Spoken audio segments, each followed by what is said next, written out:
Je te regarde t'élever et déjà tu n'es plus à moi. Tu ne t'appartiens plus, Sibylline, redéployée, ma métaphore vivante. Tu écoutes s'effilocher le temps, tu l'as vaincu par ton être. Ces secondes ne sont plus qu'une pluie délicate berçant ton soupir. Et tu t'élèves d'une simple idée, le règne de tes désirs, t'étirant calmement dans le néant qui scintille. Tu baignes dans cet univers de cristaux blancs, où, t'allongeant les doigts, tu parviens à accueillir 20 mondes, leurs astres et leurs cerceaux, tous plus beaux en ton et en variance, en luminosité phosphorescente. Les blancs, les bleutés s'égrènent sous toi, les vertes vapeurs d'éther dansent au ciel éternel comme des algues dans la mer. Parce que Mel garde la forme, Mel mélasse sa tumeur chaque jour. Tirons notre chapeau à Mel, car Mel usine fort pour sa médication. Organisons un pot pour Mel, car Mel anise sa mélisse pour sa guérison. D'ailleurs, quand Mel y mélo, Mel y noie son chagrin avec passion. Son mal y noie aussi son désarroi, car il voit bien qu'elle est en chien. Chienne de vie, de maladie, foutu cancer qui se mêle de tout et rend Mel odieuse. Malgré que Mel nie pas, il a sonné, son mal a dit. Et quand le mélanome peu à peu remplace la mélanine qui toute seule s'agace, Mel n'ose pas regarder en face ces taches brunâtres qui viennent la colorer. Mel nie pas que la mort prend place. Mel prend ses couleurs, les clairs, les foncés, et devient un mélange pour au ciel monter. Je tambourine sur les cœurs brûlés vifs en y décelant le rose de l'éternité. Et je valse dans l'incongruité de l'indécence de ma vie, amère et insouciante dans tous les tons de gris. Et prise de vous au travers moi, de moi au travers vous, la lumière naît ainsi. Et je longe nonchalamment les chemins de traverse, toujours à la renverse. Te regardant carrément vieillir, la jeunesse rouge s'affole. Elle court, elle saccage, elle crie, elle manifeste. L'enjeu dépasse la volonté, l'ordre à grands coups de matraque, de lacrymogène, revient boomerang à la face du monde pour symboliser l'échec ou le subterfuge du mot liberté. Messe d'automne. Je craque comme une feuille morte en pleine canicule. L'été s'achève et je tombe avec lui. Pleurer sa sécheresse sur le trottoir, puis trébucher dedans, le cœur enfouilli, mon herbier quotidien s'effeuille de partout.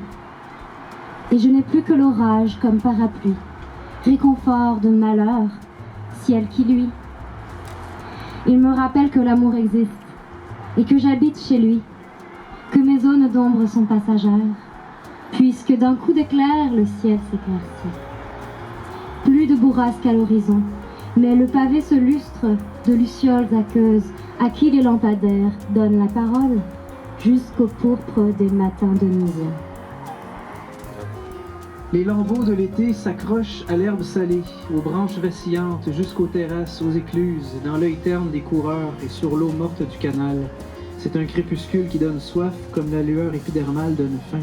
L'été est une fragrance de femme qui a déjà passé son chemin, qui a déjà été, à l'instant, dont le souffle est un songe et les charmes sont reflets. Viendra la nuit, j'aurai écrit, l'été aura été, insaisissable légèreté. Je suis le citoyen et mitoyen des frontières poreuses. Un sas où fermentent les alluvions délicates, là où un seul craquement de pas alerte la biche et son tricot de perles. Je suis l'albatros des raisons des plus hautes mers du monde. Un scaphandre sauvant la relique épave, cargaison sans bastion, y pris de tant d'abordages échoués. Je vais vous emmener dans le sud, là d'où je viens. Voilà, je vais juste vous lire un texte qui s'appelle « La ville blanche ». C'est un petit jardin de plantes trouvé là par hasard. Dans le coin d'une allée s'élève un arbre plein de creux, fourmillant de papier. Des mauvaises notes arrachées, un cahier d'école, des poèmes, un post-it. On y laissait parfois des souhaits. Un espoir, crayon à la main, les branches qui veillent, comme une odeur de romarin. La forêt de bambou, numar au lotus et la statue de Rabelais. Les promeneurs rêvassants, à cacher, dérober une fleur dans un livre. Un cénotaphe baigné sous le soleil.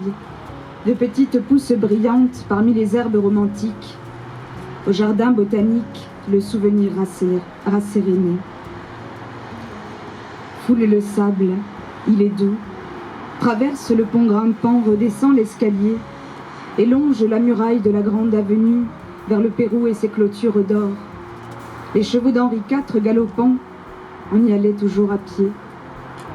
Les rues qui s'entortillent, l'unique toboggan derrière l'église place Saint-Roch, les pigeons volubiles. Jolie petite ville, le tramway, serpentin de couleurs, la comédie, un grand œuf si on le sait, le Monoprix. Pierre Marcel passant aux courses chaque jour à vélo, des jeunes égarés sur la place avec de gros chiens, tous les enfants de Marianne sans le sou, filant sous le vent du Mistral. On y traîne ainsi et repasse sans foi les platanes de l'esplanade même quand il pleut. Il y a la mer, tout proche aussi, les sardines grillées de Palavas les flots, la grande roue, la foire de la Grande Motte l'été pleine de coups de soleil et d'écume, une glace avec chantilly, ces ondes qui s'étendent, les vagues d'eau salée méditerranéenne on croirait pour toujours. Et la gare, toute rénovée, c'est l'instance de tous les départs. Les trains, tu t'en souviens, ne se retournent pas. Je ne sais plus si j'ai déjà eu une famille, un anniversaire et un mirliton. Je vis dans le présent éternellement. Je célèbre chaque jour le renouveau, tant et aussi longtemps que la mort ne vient pas. Mon arbre a le Parkinson, il vacille au hasard des intempéries. Je ressens de l'empathie. Montréal est sans pitié pour l'ouvrier cassé. Ma voisine est consciencieuse, elle fume sur sa galerie. Elle veut épargner le poison à son petit-fils, de toute évidence. Je ne suis pas son petit-fils. Les arbres bouffent le CO2, la pétroéconomie ne l'a pas encore assimilé. Va falloir encore se répéter. Toi, ma douce tendresse nocturne, vêtue d'une lumineuse peau de lune, j'aimerais que tu me désires. Du bout de mon lit, bordé sous 2 quatorzaines, d'attente, non moins longue qu'un mât de misaine, j'aimerais que tu me désires. Savoir que tu aimes, me voir fixer ton regard. Je suis ton amoureux fou, sur cette terre de fantasmes tristes, celui qui attend ton regard d'astres splendides.